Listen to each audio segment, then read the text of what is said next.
Chicken gravy ಅಥವಾ chicken sambar ಮಾಡ್ತಿದ್ದೀನಿ. Sambar ಅನ್ನೋದ್ರಿಂದ gravy ಅಂದ್ರೇ ಒಳ್ಳೆಯದು, ಆ ಥರನೇ ಇರೋದು. ಸೊ ಬನ್ನಿ, ಅಥವಾ ಚಿಲ್ಲಿ ಚಿಕನ್ಗೆ ಸ್ವಲ್ಪ ಚೇಂಜ್ ಆಗಿರುತ್ತೆ ಅಷ್ಟೇ.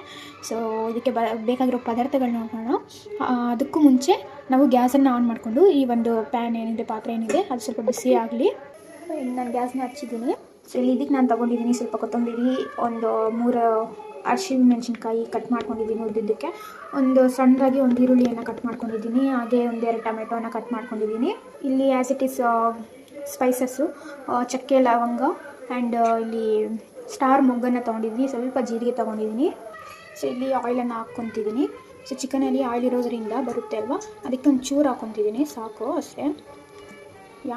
ಇಲ್ಲಿ ಚಿಲ್ಲೀಸನ್ನು ಹಾಕ್ಕೊತಿದ್ದೀನಿ, ಮತ್ತು ಇಲ್ಲಿ ಚಕ್ಕೆ ಲವಂಗ ಏನಿದೆ ಅದನ್ನ ಹಾಕ್ಕೊಂಡಿದ್ದೀನಿ, ಸ್ಪೈಸಸನ್ನು, ಮತ್ತು ಈರುಳ್ಳಿ ಹಾಕ್ಕೊಂಡಿದ್ದೀನಿ.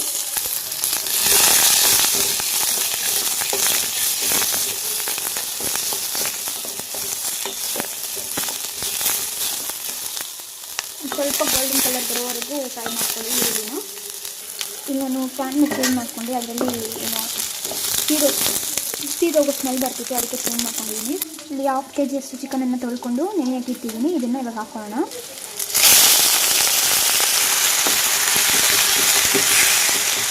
ಇಲ್ಲೊಂದು 2 ಚಿಟಿಕೆಯಷ್ಟು ಟರ್ಮರಿಕ್ ಪೌಡರ್, ಅರಿಶಿನ ಪೌಡ್ರ್ ಹಾಕ್ಕೊತಿದ್ದೀನಿ. ನಾನು ಸ್ವಲ್ಪ ಜಾಸ್ತಿನೇ ಹಾಕೋದು, ನೀವು ಸ್ವಲ್ಪ ಕಮ್ಮಿ ಹಾಕ್ಕೊಳ್ಳಿ. ರುಚಿಗೆ ತಕ್ಕಷ್ಟು ಉಪ್ಪು, ಒಂದು 2 ನಿಮಿಷ ಕ್ಲೋಸ್ ಮಾಡ್ಕೊಳ್ಳೋಣ. ಸೊ ಆ್ಯಕ್ಚುಲಿ ನಾನು ಚಿಕ್ಕ ಬಾಯ್ಲರ್ ಚಿಕನ್ ಇದು, ಸೊ ಸ್ವಲ್ಪ ಬೇಗನೆ ಬೇಯುತ್ತೆ. ಹೀಗೆ ಟೊಮೆಟೊನ ಹಾಕಿ ಮಾಡ್ಕೊಳ್ಳೋಣ.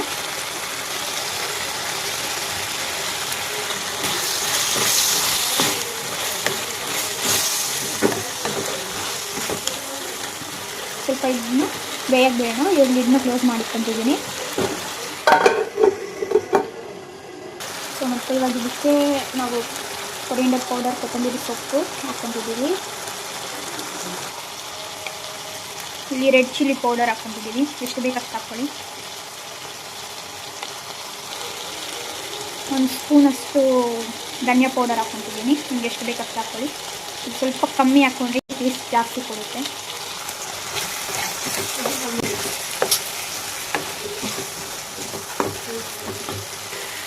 ಇಲ್ಲಿ ಕಸ್ತೂರಿ ಮೇಥಿಯನ್ನು ತೊಗೊಂಡಿದ್ದೀವಿ. ಇದನ್ನ ಸ್ವಲ್ಪ ಈ ಥರ ಸ್ಮ್ಯಾಶ್ ಮಾಡಿ, ಅಂದರೆ ಉಜ್ಕೊಂಡು ಹಾಕಿದ್ರೆ ಅದು ಸ್ಮೆಲ್ ಜಾಸ್ತಿ ಬರುತ್ತೆ. ಒಂದೊಳ್ಳೆ ಮಿಕ್ಸ್ ಕೊಟ್ಬಿಟ್ಟು ಇದನ್ನ ಕ್ಲೋಸ್ ಮಾಡೋಣ ಸ್ವಲ್ಪ ಹೊತ್ತು. ಅದಕ್ಕೂ ಮುಂಚೆ ಚೂರು ವಾಟರ್ ಹಾಕಬೇಕು.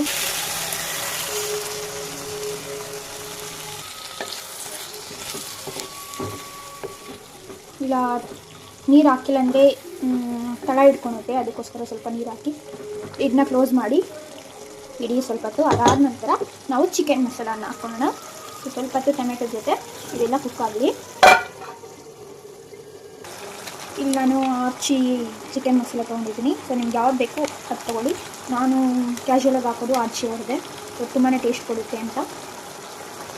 ಇದೇನು ಪ್ರಮೋಷನ್ ಅಲ್ಲ, ಸೊ ನಿಮ್ಮ ಇಷ್ಟ ಯಾವುದಾದ್ರೂ ಹಾಕ್ಕೊಳ್ಳಿ. ಆರ್ಚಿ ಸ್ವಲ್ಪ ಬೆಟರ್ ಅಂತ ಹೇಳ್ಬೋದು.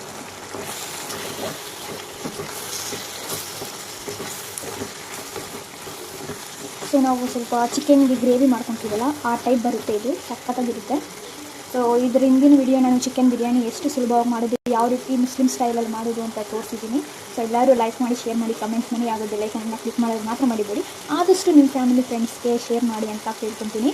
ಸೊ ಸ್ವಲ್ಪ ಹೊತ್ತು ಕುಕ್ ಆಗಲಿ, ಲಿಡ್ನ ಮತ್ತೆ ಕ್ಲೋಸ್ ಮಾಡಿಟ್ಕೊತೀನಿ. ಸೊ ಈಗ ನಾನು ಶುಂಠಿ ಬೆಳ್ಳುಳ್ಳಿ ಪೇಸ್ಟನ್ನು ಹಾಕ್ಕೊತೀನಿ. ಇವೆಲ್ಲ ಅನ್ಕೋಬೋದು ಈಗ ಹಾಕೋದು ಫ್ರೈ, ಚಿಕನ್ಗೆ ಫ್ರೈ ಮಾಡಬೇಕಾದ್ರೆ ಅಲ್ವಾ ಹಾಕೋದು ಅಂತ. ನಾನು ಹಾಕೋದಿಲ್ಲ, ಈಗಲೇ ಹಾಕೋದು. ಸೊ ಇವಾಗ ಚೆನ್ನಾಗಿರುತ್ತೆ. ಒಂದು ಮಿಕ್ಸ್ ಕೊಡೋಣ. ನಾನು ಆಗಲೇ ವಿಡಿಯೋದಲ್ಲಿ ತೋರಿಸಿಲ್ಲ ಚಿಕನ್ ಏನೇನು ಪದಾರ್ಥಗಳು ಬೇಕು ಅಂತ ಇರುವಾಗ ತೋರಿಸಿಲ್ಲ ನಾನು. ಸೊ ಸ್ವಲ್ಪ ಹಾಕಿದ್ದೀನಿ, 1 ಸ್ಪೂನ್ ಅಷ್ಟು. ಅದು ಬೆಳ್ಳುಳ್ಳಿ ಪೇಸ್ಟು ಅರ್ಧ ಸ್ಪೂನು, ಮತ್ತು ಶುಂಠಿ ಪೇಸ್ಟು ಅರ್ಧ ಸ್ಪೂನ್ ಹಾಕ್ಕೊಂಡಿದ್ದೀನಿ. ಇದಕ್ಕೆ ಮತ್ತೆ ನೀರು ನಮಗೆ ಎಷ್ಟು ಬೇಕು, ಗಟ್ಟಿ ಬೇಕಂದರೆ ಗಟ್ಟಿ, ಇಲ್ಲ ತೆಳುವಾಗಿರಬೇಕು ಅಂತ ತೆಳುವಾಗಿ ಮಾಡ್ಕೊಳ್ಳೋಣ. ನಮ್ಗೆ ಸ್ವಲ್ಪ ಗಟ್ಟಿ ಇರಬೇಕು, ಅದಕ್ಕೆ ವಾಟರನ್ನು ಸ್ವಲ್ಪ ಕಮ್ಮಿ ಮಾಡ್ಕೊಂಡಿದ್ದೀನಿ. ಆ್ಯಕ್ಚುಲಿ ಇದನ್ನ ನಾನು ಶಾರ್ಟ್ಸಲ್ಲಿ ಹಾಕ್ತೀನಿ. ಯಾಕಪ್ಪ ಅಂದರೆ ಇದು ಜಾಸ್ತಿ ಏನು ಲಾಂಗ್ ಆಗಿಲ್ಲ ವಿಡಿಯೋ, ಅದಕ್ಕೆ ಶಾರ್ಟ್ಸಲ್ಲಿ ಬರುತ್ತೆ. ಸೊ ದಯವಿಟ್ಟು ಎಲ್ಲರೂ ಲೈಕ್ ಮಾಡಿ, ನನ್ನ ಕುಕ್ಕಿಂಗ್ ವೀಡಿಯೋಸ್ ಎಲ್ಲ ನೀವು ಟ್ರೈ ಮಾಡಿ ಕಮೆಂಟ್ ಬಾಕ್ಸಲ್ಲಿ ತಿಳಿಸಿ ನಿಮ್ಮ ಅಭಿಪ್ರಾಯ ಏನು, ಚೆನ್ನಾಗಿರುತ್ತಾ ಚೆನ್ನಾಗಿಲ್ವಾ ಅಂತ. ನೋ ಅಬ್ಜೆಕ್ಷನ್, ಅಂದರೆ ಹೇಗಿರುತ್ತೋ ಅದನ್ನೇ ಹೇಳಿ, ನಾನೇನು ಬೇಜಾರು ಪಡ್ಕೊಳೋ ಅಷ್ಟೇ ಏನೂ ಇಲ್ಲ. ಸೊ ಯಾ,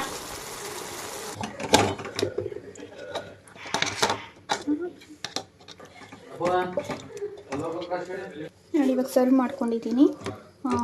ನಮ್ಮ ಚಿಕನ್ ಗ್ರೇವಿ ಚಪಾತಿಗೆ, ದೋಸೆಗೆ, ಪೂರಿಗೆ ಎಲ್ಲ ಚೆನ್ನಾಗಿರುತ್ತೆ, ರೈಸ್ಗೂ ಚೆನ್ನಾಗಿರುತ್ತೆ. ನಮ್ಮ gravy, chicken gravy is ready. So taste ಮಾಡಿ, ನೀವು ಟ್ರೈ ಮಾಡಿ, ಮನೆಯಲ್ಲಿ ಟ್ರೈ ಮಾಡಿ ಟೇಸ್ಟ್ ಮಾಡಿ ಹೇಗಿದೆ ಅಂತ ಕಮೆಂಟ್ ಬಾಕ್ಸಲ್ಲಿ ತಿಳಿಸಿ. ಲೈಕ್ ಮಾಡಿ, ಶೇರ್ ಮಾಡಿ, ಕಮೆಂಟ್ಸ್ ಮಾಡಿ. ಆದಷ್ಟು ನಿಮ್ಮ ಫ್ರೆಂಡ್ಸ್ ಫ್ಯಾಮಿಲಿಗೆ ಶೇರ್ ಮಾಡಿ ಅಂತ ಕೇಳ್ಕೊತೀನಿ. Thank you. ನಿನ್ನ ಸ್ನೇಹವೇ ಬಲು ಸುಂದರ, ನೀನಿದ್ದರೆ ಸುಖ ಸಾಗರ.